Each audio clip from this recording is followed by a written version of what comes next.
Litrema, l'émission littéraire de l'UFAL, l'Union des familles laïques, avec comme chroniqueur, bien entendu, Philippe Foussier. Bonjour Philippe. Bonjour Emmanuel. Aujourd'hui Philippe, pour cette 40e émission tout de même, ça fait 40 semaines, bon, une petite rupture estivale, ce qui est un petit peu normal, tout le monde doit se reposer, mais 40 semaines c'est pas mal. 40 chroniques, ça pourrait faire l'objet d'un titre. Aujourd'hui donc Philippe, vous nous proposez la chronique d'un livre de Gérard Delfau et de Martine Charrier, Je crois à la politique. Oui, en effet. Alors, l'ancien sénateur Gérard Delfau dresse le bilan d'une vie d'engagement au service de solides convictions. Né en 1937, enseignant dans le secondaire dans les années 1960, puis à la Sorbonne dans les années 1970, il s'engage à partir de 1965 auprès de François Mitterrand, auquel d'ailleurs il demeurera fidèle jusqu'au bout. Il deviendra maire en 1977, puis sénateur en 1980, mandats qui prendront fin tous les deux en 2008. Les champs d'investigation et de compétences de Gérard Delfau sont nombreux.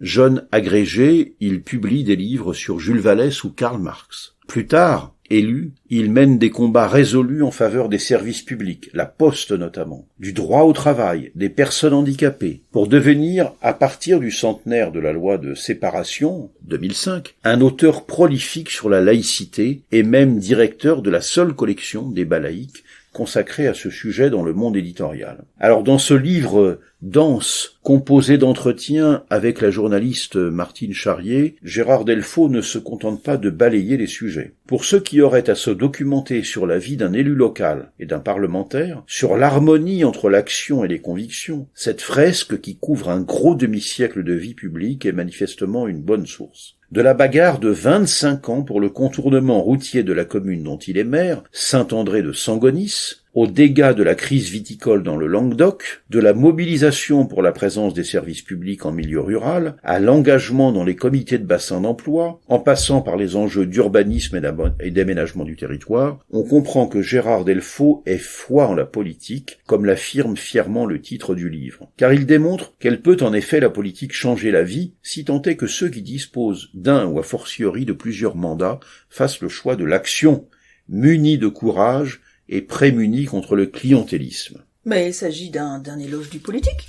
Oui, en effet. Tant déconsidérée aujourd'hui, y compris même par ceux qui en vivent, la démocratie représentative est ici célébrée de la meilleure manière qui soit, par l'exemple de ce qu'elle peut encore accomplir. Car quand les élus du peuple deviennent peu à peu dépossédés de leur capacité de décision par des instances non élues, des observatoires d'experts autoproclamés, des autorités prétendument indépendantes, des conventions dites citoyennes ou d'une démocratie participative devenue quintessence du triomphe des intérêts particuliers, il en est, heureusement, qui continuent à croire au primat du politique. Et cette évolution, apparue depuis une trentaine d'années, n'a pas peu fait pour démotiver le citoyen d'accomplir son devoir civique. À quoi bon voter si les choix arbitrés sont arbitrés ailleurs? Et pour résister à cette ère du temps, toxique à terme pour la démocratie, afin le jour venu d'entreprendre le combat pour la restauration du primat du politique, sur l'économique, sur la technostructure, sur le gouvernement des juges ou celui des groupes de pression, il faudra pouvoir s'appuyer sur des démonstrations solides. Et le livre de Gérard Delfau y contribue avec éloquence. Ancré au Parti socialiste durant des décennies, Gérard Delfau finira par le quitter pour rejoindre le Parti radical de gauche au tournant du siècle. Le contexte local n'y est pas pour rien. Il rappelle les batailles incessantes qu'il mène avec le maire de Montpellier, Georges Frêche, aspirant à régner sans partage sur sa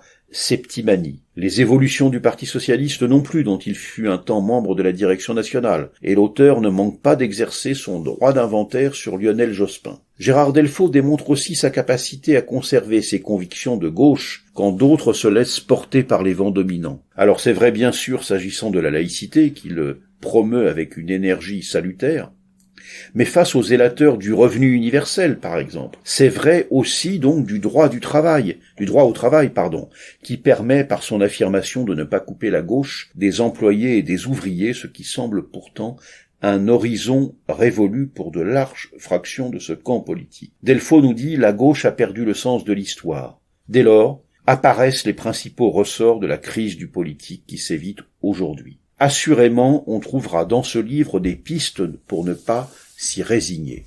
Alors voilà pour ce gros livre de Gérard Delfau, entretien avec Martine Charrier, Je crois à la politique, avec une préface de Bernard Cazeneuve, ancien Premier ministre, paru aux éditions L'Harmattan, 660 pages, 28 €. Merci Philippe, et pour retrouver cette 40e émission ainsi que les 39 qui l'ont précédée, branchez-vous sur notre chaîne Laïcidad. À bientôt Philippe. À bientôt Emmanuel.